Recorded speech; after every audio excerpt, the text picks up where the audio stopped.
क्या hair cut चाहिए बोलिए एक बार?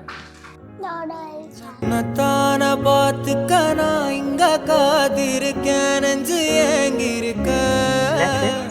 உன்னை பார்க்க வானத்தை தாண்டியும் வந்து என் காதல காமிப்பேன் Ice cream. என் மூச்சவ பேச்சவ பேசணும் அழக எனக்குள்ள கலக்குற ஆக்சிஜன் அளவ யாரவ நூத்துக்கு நூறவ அவதான் என்னவள ஒரலையவ கலையவ அழகிய நிலவவ நிழலிலும் ஜொலிக்கிற நிரந்தர ஒளியவ சரியவ தவறவ சிரிக்கிற சிரிப்புக்கு அவதான் காரணம்